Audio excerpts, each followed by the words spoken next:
कि गिरिधारी श्री श्री राधा विनोद बिहारी जू की जाय। श्री गोविंद गोपीनाथ मदन मोहन जू की जाय। नित्याल्प विष्णु विष्णुपार अच्युत शिशुमार भक्ति वेदांत नारायण गोसाई महाराज श्री गुरुदेव की जय। नित्याल्प विष्णु विष्णुपार अच्युत शिशुमार भक्ति वेदांत वामन गोसाई महाराज की जय।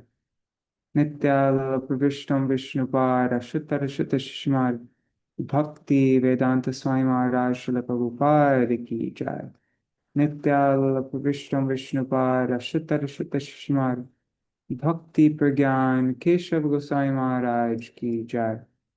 नित्याल्प विष्णु विष्णुपार अच्युत शिशुमार भक्ति सिद्धांत सरस्वती गोसाई प्रभुपाद की जय।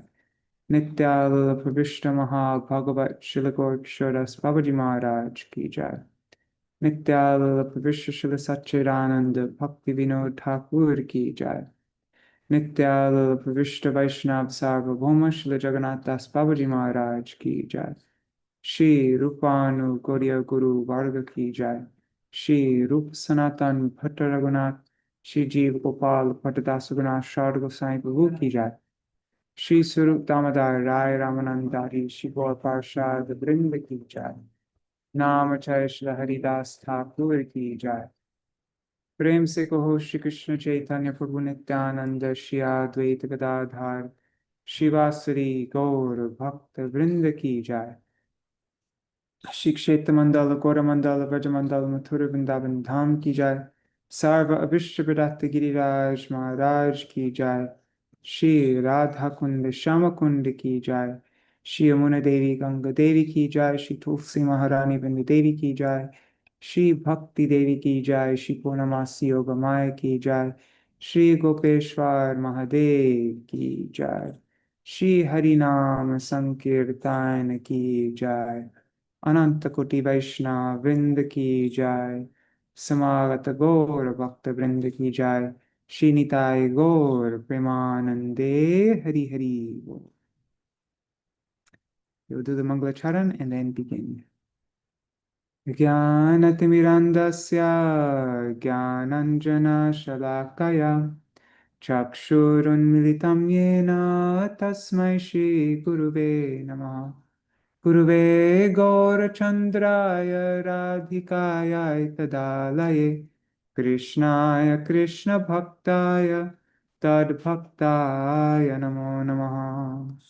Shri Siddhanta Sarasvatī Vidito Gauḍīya Gurvanvaye Bhato Bhanuriva Prabhata Gagane Yogora Sankirtanai Maya Varati Mingilo Daragatan Udritya Jivaniman Krishna Prema Sudabdika Hana Sukham Pradat Prabhum Tam Bhaje Vande Bhakti Vinodam Shri Gaura Shakti Sarupakam Bhakti Shastragya Samrajam Radharasa Sudha Nidhim Namo Bhakti Vinodaya Satchidananda Namini Gaura Shakti Sarupaya Rupanuga Varayate Shri Chaitanya Manobhishtam Sthapitam Yena Bhutale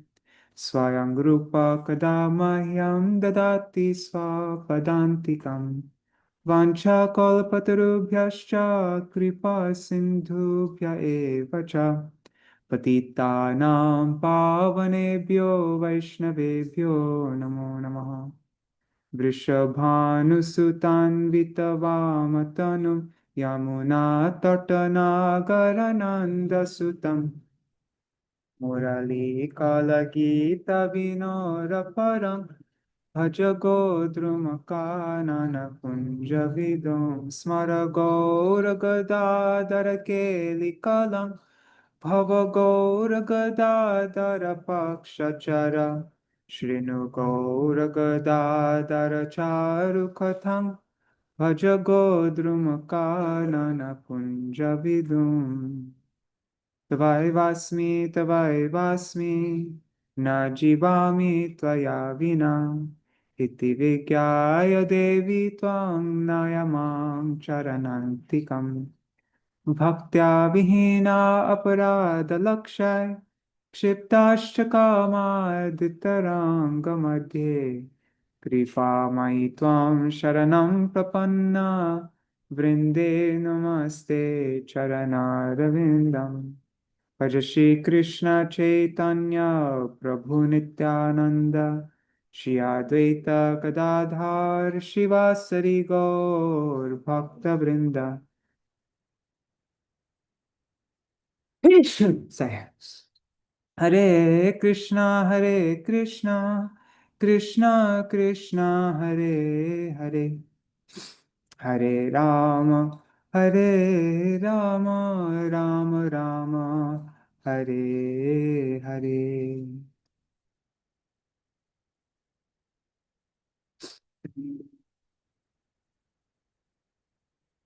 Hare Krishna, Dandavat Pranams, dear devotees, Nri Hari Prabhu, Bhavatarani Mataji, Champak Mataji, Sarveshwari Mataji, and everybody else watching on YouTube and Facebook, and also the devotees watching in the future, like Shachi Devi and Jayadev Prabhu. Dandavat Pranams. Hari Prabhu. Oh, and Nri Hari Prabhu, I just noticed on Facebook it was your birthday the other day. So, yeah, happy belated birthday and Dandavat Pranams. Hari Prabhu. All right. So we are continuing our reading of, we're just reading Rays of the Harmonist articles, any article. I've just been kind of randomly selecting articles to read. Today's reading will be a bit short because I have a lot of work to get to. We're at the final days of the Gauḍīya Giti Gucha work, and we need to send it to the printers very soon. So yeah, but also I don't feel good when I don't do these readings because I don't end up reading anything on my own generally, and then it's like a day without Harikatha, which is very inauspicious, never good to do that. So that's why I'm reading. Last time we were reading articles, these short Gauḍīya articles by Śrīla Sarasvatī Prabhupāda. These were published we were going through Rays of the Harmonist 2009 Gaura Pūrṇimā edition. So we're going to just continue reading those short articles. Thank you, Prabhu. I couldn't get the mic to work. Okay. Definitely your good wishes. Yes, I hope you're very, auspicious year filled with lots of company with advanced devotees, sadhu sangha, and deepening taste for Harinam and Jai. Thank you so much. Thank you for your blessings. I can't bless you. I'm seeking your blessings, but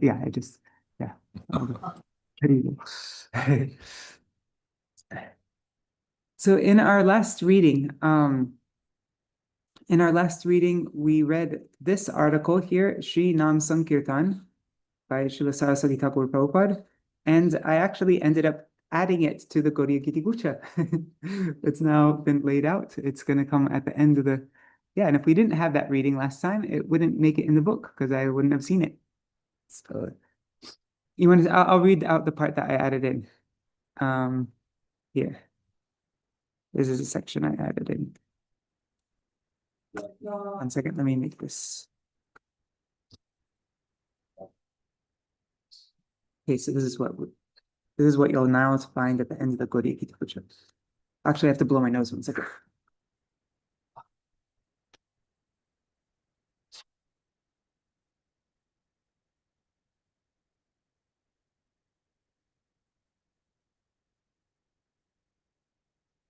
Okay, I'm back. So kirtan is called sankirtan when many people perform it together.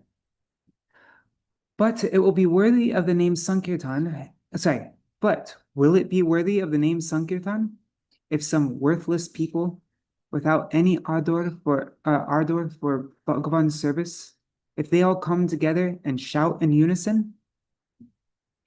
It will be true Hari Sankirtan when we join the Sankirtan of true devotees who are serving Sri Bhagavan according to the principles established in the Vedas and allied Shastras. Contrastingly, It is not Hari Sankirtan when it is conducted for the prevention of the epidemics of cholera or pox, for prosperity in trade, for gain or for respect and fame.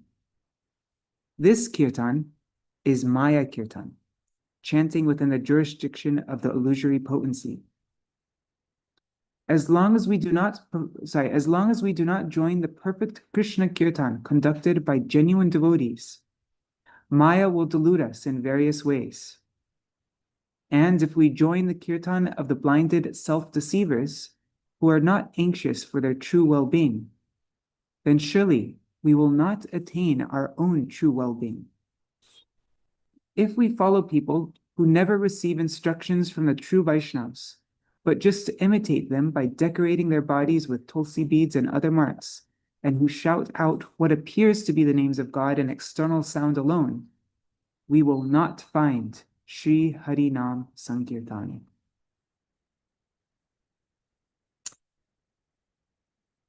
Okay, now we will read, wait, what's this one?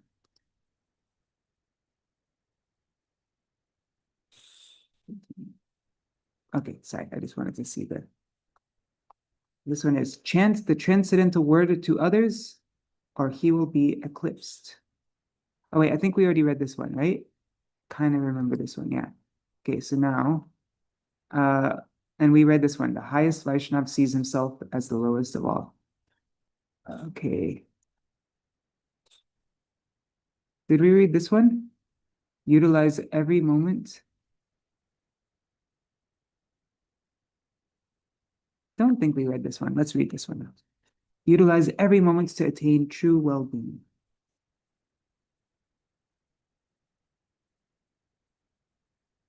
Sri Bhagavan has said, on Haribo Anadi Krishna Prabhu.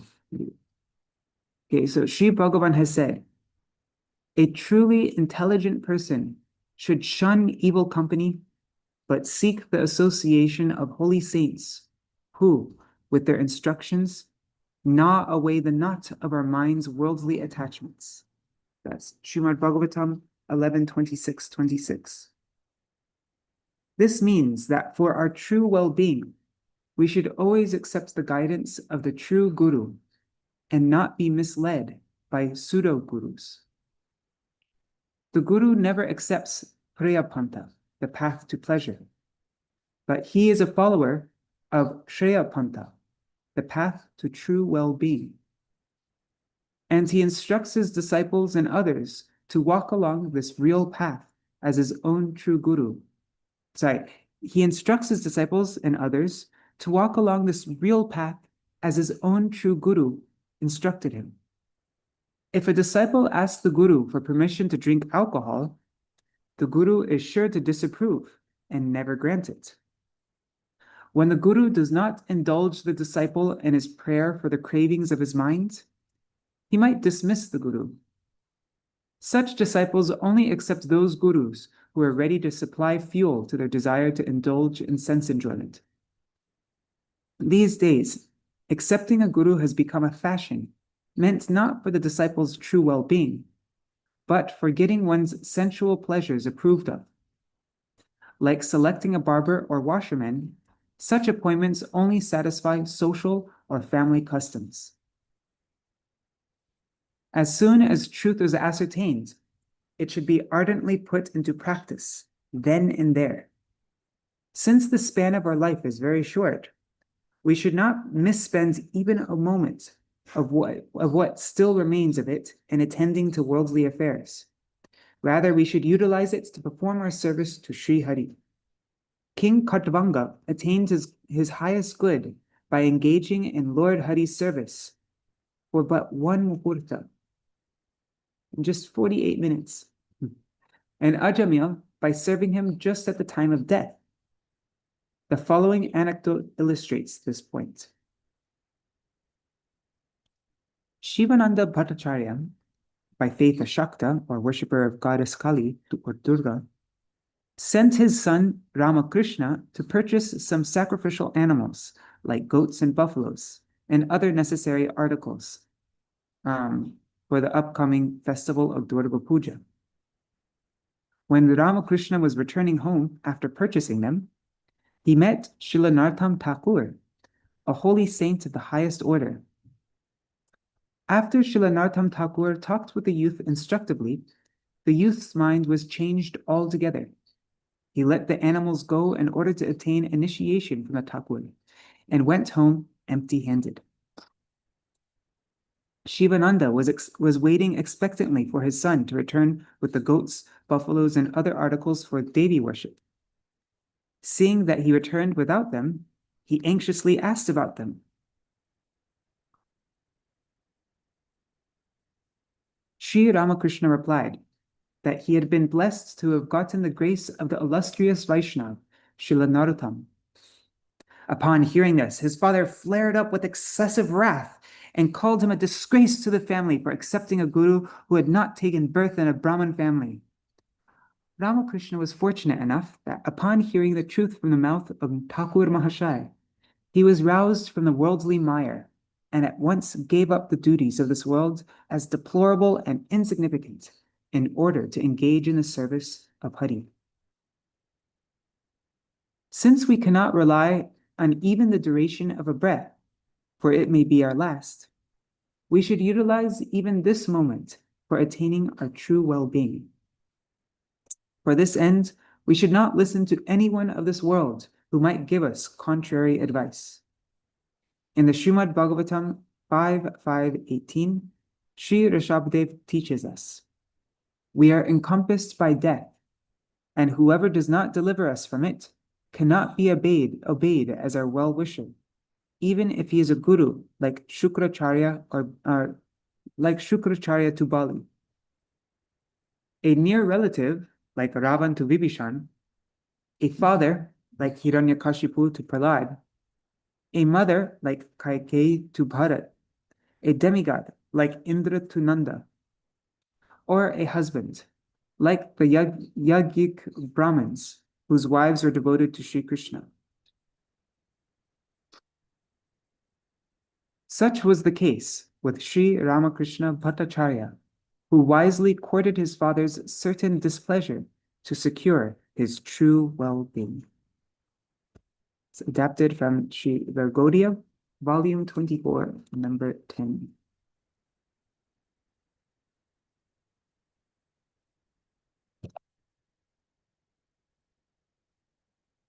Okay, so now the next one is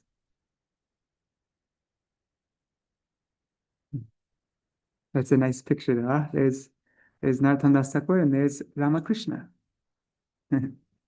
Okay. So now next one. Oops.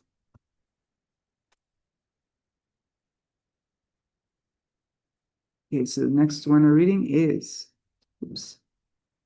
who is a true guru?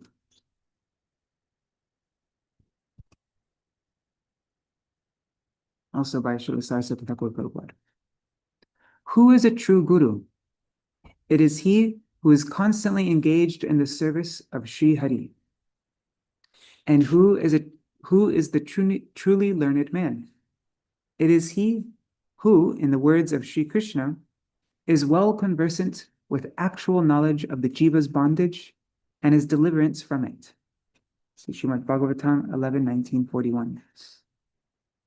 We should only accept as our guru he who employs all of his time 100% in God's service. Otherwise, we will fail miserably by following him. Sri Chaitanya Charitamrita has instructed us, a true guru teaches his disciple through his own behavior and practice. He cannot teach Dharma who does not abide by it himself. The Shrutis instruct us, one who seeks true knowledge of Tat, that supreme being, should gather the necessary articles for initiation and approach a guru who is conversant in the Vedas and steeped in realization of Brahman, the supreme spirit. So that's from the Mundaka Upanishad 1-12. This instruction has also been given in the Srimad Bhagavatam 11:3-21. One who seeks his highest well-being should surrender himself to a guru who is well versed in the imports of the Vedas, who has full realization of Parabrahma, and who has thereby become the shelter of true peace. Neither platform speakers, who are but skilled in giving speeches, yet who conduct themselves improperly, nor professional priests can be gurus. One who does not stay constantly engaged in Hari Bhajan will be anxious to take up other engagements on the strength of Sri Nam, and will thus risk committing the severe aparad or offense of utilizing Sri Nam in sinful affairs. Moreover, one who acts in the capacity of guru for a salary or according to a contract cannot be a guru, nor can one who reads the Srimad Bhagavatam blindly. First of all, refrain from approaching such professional priests and platform speakers. Observe whether or not they fully devote their time to Srimad Bhagavatam. For one who is steeped or accomplished in realization of Parabrahma, one's full time is occupied with service to God. From whom should we hear the Srimad Bhagavatam? We should hear and learn the Bhagavatam from a true Vaishnava, for it cannot emanate from the mouth of one who is not a Bhagavat or true devotee. Pretending to ably recite it just leads others astray. He who does so is himself deceived, and as such deceives others. How can the Bhagavatam, which is not different from Sri Bhagavan, really play on the tongues of the professional readers who pose as conversant scholars when reading it before others, but who have no true devotion to Sri Bhagavan due to being engaged in worldly enjoyment? On the plea of discussing the Bhagavatam, they simply gratify their own senses instead of the senses of Sri Krishna. He who is anxious for his true well-being should never come in contact with such professional readers and thereby court his own downfall, while falsely believing that he'll truly be benefited by accepting them as his gurus and hearing from them as though he were their disciple. How can someone who is busy with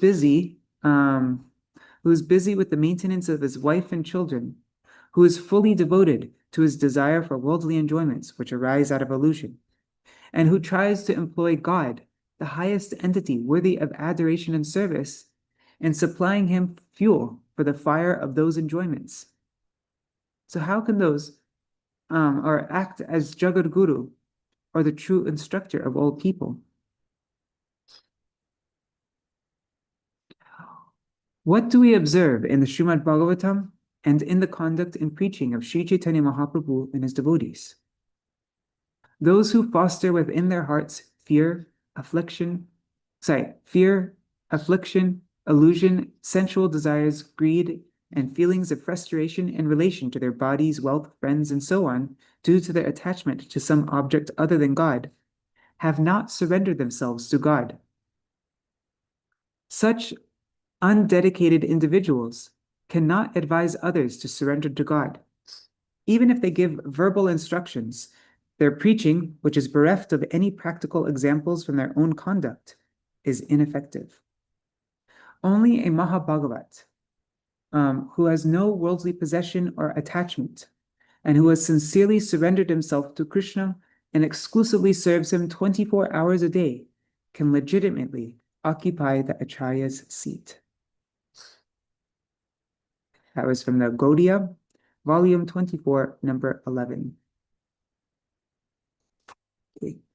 Now, the next one we're reading is Shri Nam Seva and Shri Dham.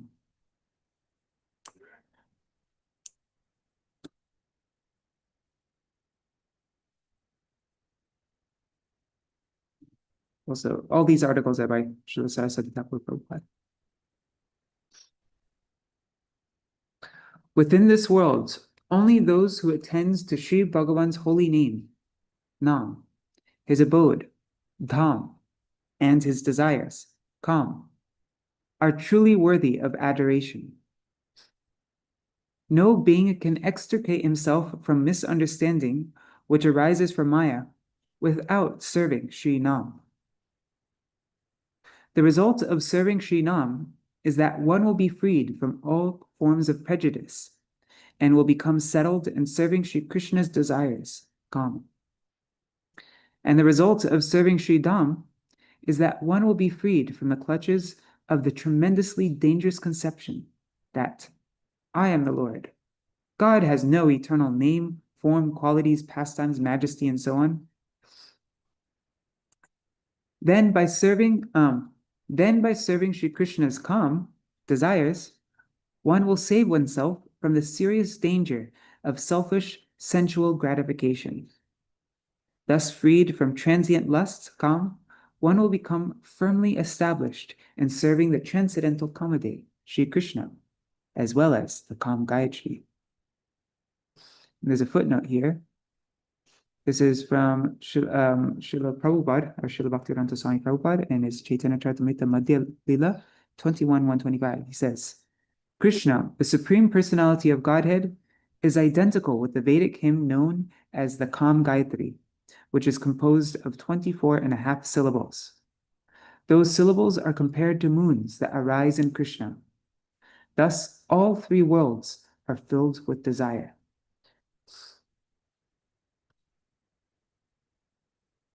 If by good fortune we are able to gain attachment to serving the desires, the Kam of Sri Krishna, then we can reorient the various inferior desires for the material, sensual, bodily enjoyments that have arisen within us. And we can reorient the progress of our subtle body or mind if it has grown apathetic towards endeavors to serve Sri Bhagavan. Then our desires and the path of our mind will follow a trend just contrary to its present one. If we engage ourselves in the service of Sri Dham, then service to the desires to the Kam of Sri Krishna is available to us. The word Dham can mean raise, prowess, influence, home, place, body, birth, and so forth. Interesting. According to truly learned savants of God, Sri Dham should be accepted in its sense as that in which there is no malice, jealousy, evanescence. I don't know this word.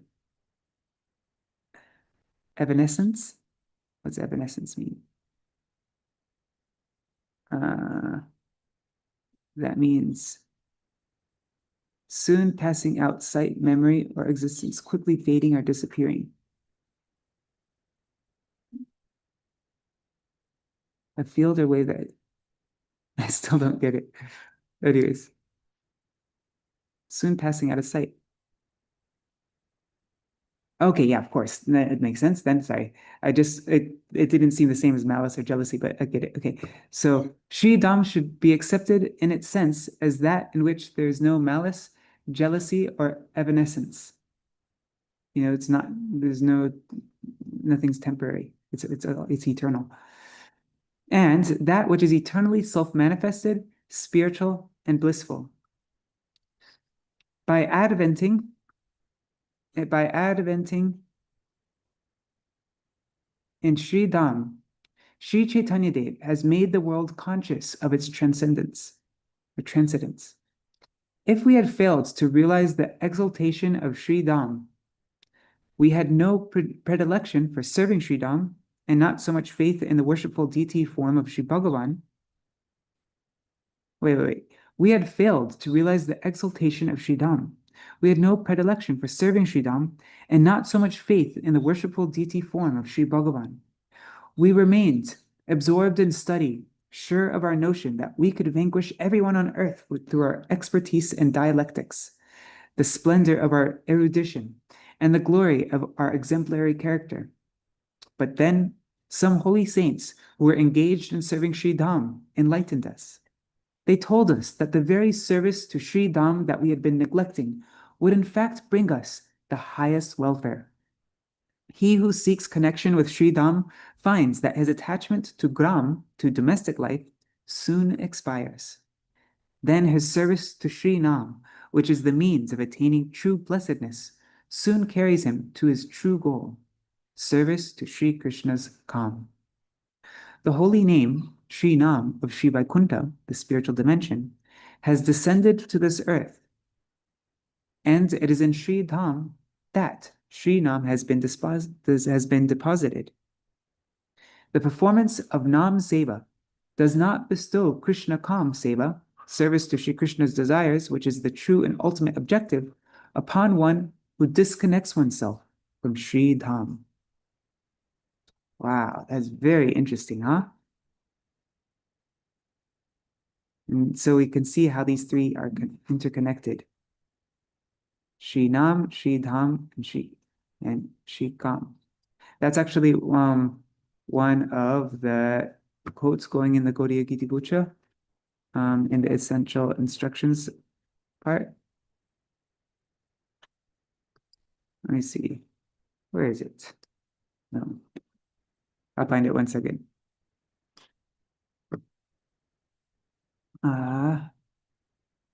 Downloads.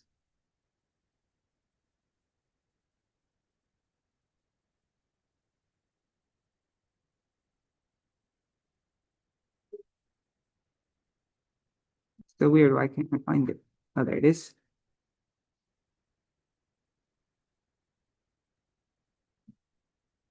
Okay. So here, Śrīla Bhaktisiddhānta Sarasvatī Gosvāmī says, may Shri Gaura's name, Shri Gaura's abode, and Gaura's desire be our only refuge. Offering oneself like an oblation in proclamation of Shri Guru and Gauranga's glories is Sankirtan of Shri Gaura's name, service to his abode, and fulfillment of his desire.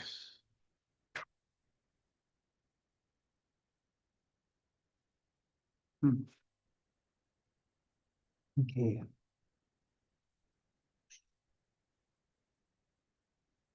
So I guess that means when we chant Shri Nam, though, we have to bring up consciousness, like being in the Dham, it doesn't mean, because of course, not everybody's physically to be in a Dham, that's not the most important. We should be there in our mind and our consciousness, right?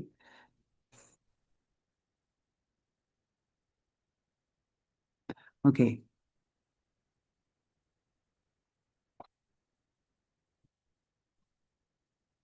And also, like Śrīla Bhaktivinoda Thakur says, Jai dinagrihe bhajana deki grihete goloka bhai. My house becomes filled with the feeling of goloka when I see bhajan being performed there. Okay, so now the next one is, our only duty is to serve Krishna.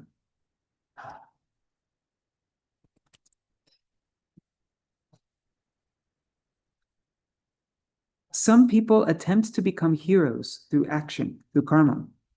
Some strive to fulfill other desires, anyabhilash, and others, like jnanis, they strive to cultivate realization of Brahman. And yet others, yogis, they try to achieve oneness with God. However, we know that worship done to acquire dharma, artha, kam, or moksha, religiosity, material prosperity, selfish desires, or liberation, which are connected with base selfishness only, is mere pretense. It has nothing to do with liberated souls. Rather, it is nothing more than the ravings of conditioned souls in bondage. Sri Chaitanya Dev gave the order to people throughout India. He said, advise everyone, whomever you encounter, worship Krishna. Thus, he told them to make endeavors for God from whatever position they occupied, no matter where or when they lived or who they were. Now, to carry out his commandment, there is no other course than to cultivate what we have learned at the lotus feet of our Sri Gurudev. The only work for the worshipper of God is to see that his worship increases more and more. Our prayer should ever be that our attachment to Krishna may increase more and more. We do not want power and pelf. What's pelf mean? Pelf means money, especially gained in a dishonest or dishonorable way. Okay. Nay, we do not even want cessation of further births. The special advice that Sri Chaitanya Dev has given us, advice regarding the easiest process to rid ourselves of those desires that are so natural to mankind is simply that we take shelter in devotion. He has said, alas, for someone who is seriously engaged in cultivating devotional service, Bhagavad Bhajan, so that he may cross the ocean of nescience, who has completely abandoned all material activities, for that person, it is considered more abominable to expectantly see a Vishayi, a sense enjoyer, or to savor gazing at a woman than willingly drinking poison. It's from Chaitanya Chandrodaya Natak 8:23. We just read that the other day as well. How does it go? It's Niskinchanasya Bhagavan Mukadtasya or something like that. No, Bhagavad, no, something like that. Bhagavad Mukasya. One may take poison and die, but one should never keep company with a sense enjoyer or an object of sense enjoyment. He who, after beginning Hari Bhajan, becomes entangled with objects of sense enjoyment is ruined. It is for this reason that we receive the teaching at the lotus feet of Sri Gurudev, that we have no other duty to perform than serving Sri Krishna. His only blessing has been, may our minds rest in Krishna. Sriman Mahaprabhu has advised those who seek true well-being to totally shun the company of those who are occupied with becoming emancipated by achieving oneness with non-distinct Brahma, since such men are even more insincere than those who hanker for worldly enjoyments. We should shun all such bad company and associate with true sadhus. Their only duty is to cut through all varieties of accumulated evil designed by the jivas, and doing so is truly their natural motiveless desire. Worldly people, cherishing the duplicity of their hearts, they generally announce one thing publicly while concealing something quite different. And the funny part of it is that they are anxious to show the public that the duplicity of their hearts is liberality, or the virtue of reconciling opposites. These double-tongued men brand the creeds of men who are candid and who do not adopt duplicity themselves as sectarian, bigoted, and so forth. We should only associate with those candid fellows and not with others.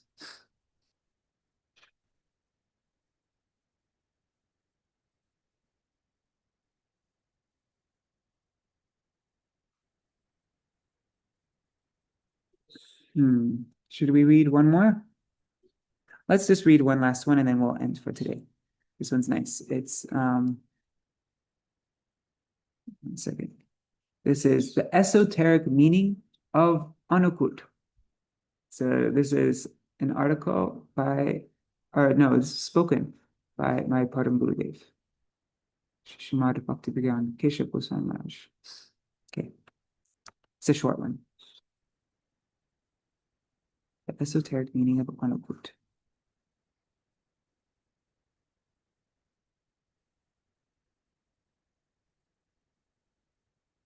There is a mantra in the Shruti that proclaims, and Haribol Nandanandan Prabhu. Yeah, there's a mantra in the Shruti that proclaims, Annam Vai Brahma. Food grain, Anna, is identical to the supreme transcendental entity, Brahma Vastu. One must realize the meaning of Shruti through Vidvad Rudhi Vritti, a profoundly learned understanding of its direct meaning. And there's a footnote here. It says, the meaning of Rudhi Vritti is direct or primary meaning. When this term is further qualified by the adjective Vidvad, learned, it becomes the esoteric direct meaning.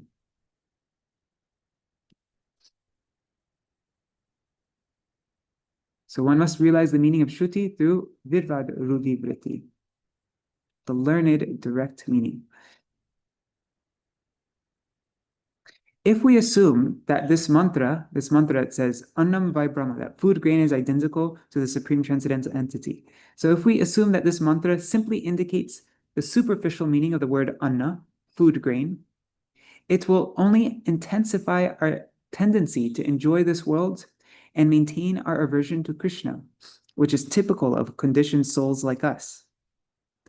The food grain, the Anna, that is born of material nature, can never be referred to as transcendental substance, Brahma. Yet the foodstuffs that are offered to Sri Hari are Brahmavat Nirvikaram Hi Yata Vishnu Stataiva Tat. That means it's like Brahma, devoid of any transformation. They are directly Sri Vishnu himself. Dandavat pranams Sripad Bhaktivedanta Sajan Maharaj Haribo. And I already saw Ganga Mataji, right? Yeah. So the transcendental entity is certainly Brahma. And in its form as sound vibration, Shabda, it is received through the ears. For this reason, it is known as Shabda Brahma. Similarly, in the term Anna Brahma, from the above mantra, Anna, food grain, can only truly mean Harikatha. For only Harikatha provides the soul with spiritual satisfaction and nourishment, dispelling the soul's hunger. Yes. If we accept transcendental Anna, or Harikatha, our soul will be enlivened as it blossoms into full maturity. This alone is the direct prasad, or mercy, of Bhagavan. We can make it our aim to accept Harikatha as our true Bhagavat Prasad. Wow. So, yeah, that's a deep meaning. You will never go a day without prasad. Like, you'll be starving. But in the same way, this Anna Brahma are these food grain, these transcendental food grains of Harikatha. That's what nourishes our soul. And so our soul will go starving. We'll be making our soul suffer if we starve if we don't have Harikatha every day. So we can make it our aim to accept Harikatha as our true Bhagavat Prasad. This is the mercy Prasad of Bhagavan, Harikatha. This Anna in the form of Harikatha, these food grains in the form of Harikatha, is certainly the transcendental entity, Brahma, because Harikatha is directly Sri Hari. The perfect philosophical conclusions of the Vedic scriptures confirm that the meaning of the food of Brahma exclusively refers to Lord Vishnu. The Mahajans of previous times, along with our Guru Varga, caused the jubilation of Shri Shri Radha Govinda's senses, so Radha Govinda's go, to swell, Vardhan, in ever novel ways by making an Annakut, or a mountain of Anna in the form of Harikatha. So this is Govardhan Annakut. That means making our Guru Varga, they cause jubilation of Radha Govinda's senses, their go, to swell, Vardhan, in ever novel ways by making an Annakut, a mountain of Anna in the form of Harikatha. That's Govardhan Annakut. They have worshipped Shri Shri Radha Govinda in this way. Today, on the auspicious day of Shri Govardhan Puja and the Annakut Mahotsav, our sole activity is to glorify Shri Shri Radha Govinda. Shri Govardhan is the best of Shri Hari's servants. He is Hari Dasa Varya. Although Govardhan is Ashray Vigraha, the abode of love for Krishna, devotees see him as Vishay Vigraha, the object of that love, or Krishna himself. The Gandaki Shila, or Shalagram Shila, is directly worshipped as Sri Narayan. In the same way, the Govardhan Shila is worshipped as Krishna himself. Govardhan Dhari, Shri Krishna, the lifter of Govardhan mountain, and Govardhan are one and the same entity. Yet, that unmatched, intense greed to please Krishna's senses, Krishna's goal, known as Krishna Kam or Krishna Priti, which forever swells Vardhan to new heights, is indeed Govardhan. Instead of performing the worship of demigods like Indra or demigoddesses, we must worship Govardhan in every way. These are truly the teachings of Srimad Bhagavatam. So this is translated from Sri Gauḍīya Patrika, Year 1, Issue 10, 1949. Jai. So we should have Anukut every day. All right. So that's our reading for today. And I don't know what we'll read tomorrow, but we'll find some Rays of the Harmonist article. Yeah, if anybody has any suggestions, also feel free to send them over to me. Let's do a short Mahamantra and then we'll conclude. Hare Krishna, Krishna Krishna, Hare Hare, Hare Rama, Rama Rama, Hare Hare. Hare Krishna, Krishna Krishna, Hare Hare, Hare Rama, Rama Rama, Hare Hare. Hare Krishna, Krishna Krishna, Hare Hare. Hare Rama, Rama Rama, Hare Hare. Nitai Gaur Hari Bol, Hari Bol, Hari Bol. Nitai Gaur Hari Bol, Nitai Gaur Hari Bol, Hari Bol, Hari Bol, Hari Bol. Jai Shri Sachinandan Gaur Hari Ki Jai, Shri Radha Vinod Bihari Ju Ki Jai, Shri Govinda Gopinath Maran Mohan Ju Ki Jai, Jai Shri Gurudev Ki Jai, Jai Shri Param Gurudev Ki Jai, Jai Shri Prabhupada Ki Jai, Shri Rupanu Gauriya Guru Varga Ki Jai, Swapar Shri Gaur Nityananda Prabhu Ki Jai, Shri Radha Krishna Gopa Gopigan Ki Jai, Shri Giriraj Maharaj Ki Jai, Jai Sarva Abhishwarat Giriraj Govardhan Ki Jai, Jai Shri Harinam Sankirtan Ki Jai, Ananta Koti Vaishnava Vrinda Ki Jai, Samagata Gaur Bhakta Vrinda Ki Jai, Shri Nitai Gaur Premanande Hari Hari. Vrindai Tulsi Devai Priyai Keshavashacha Krishna Bhakti Pradadevi Satyavataya Namo Namaha. Vancha Kalpatarubhyashta Kripa Sindhubhya Evacha Patitanam Pavanebhyo Vaishnavebhyo Namo Namaha. Dandavat pranams, dear devotees, Niri Hari Prabhu, Bhavatarani Mataji, Sarveshwari Mataji, Champak Mataji, Anadi Krishna Prabhu, Nanda Nandan Prabhu, Ganga Mataji, Shripad Bhaktivedanta Sajan Maharaj.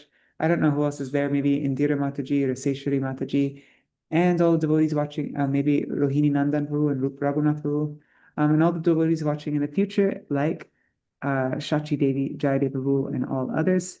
Thank you so much for joining. And we'll see you all tomorrow to read some more transcendental words from our acharyas, our Guru Varga. Haribol. Is there anything anybody wants to mention before I end the stream for today? Yes, Sarveshwari Mataji, yeah. Hare Krishna Prabhu. I just, in the calendar it said there is eclipse in Vrindavan today? I don't think like a Surya Grahan, like a solar eclipse. Yeah. As far as I know, it is not visible. I think it's happening at like 11 o'clock at night or something. I have to look at the calendar, but what I heard, it's not visible in India. There's still planetary influences during the, you know what I mean? Like it's still, but it's not, when it's not visible in an area, we don't need to observe it if it's not visible for us. But it is true that, you know, during that time, there's still inauspicious planetary effects and all that. But yeah, we don't need to like, you know, stay up and not eat and do all those things like that. Yeah. Yeah. But is Amavasya today? Let me check. Yeah. Maybe. Well, no, here. Oh no, in Navadvip it was yesterday. It was Amavasya. I don't know Vrindavan. I don't have a Vrindavan calendar set up on my. Oh, Probably, I think it was yesterday. right. Yeah. But yeah, I mean, it's different in every part, Yeah, that's why. Yeah. Yeah. right? All right. Thank you, Prabhu. Very Haribol. well. Hare Krishna. See you all tomorrow.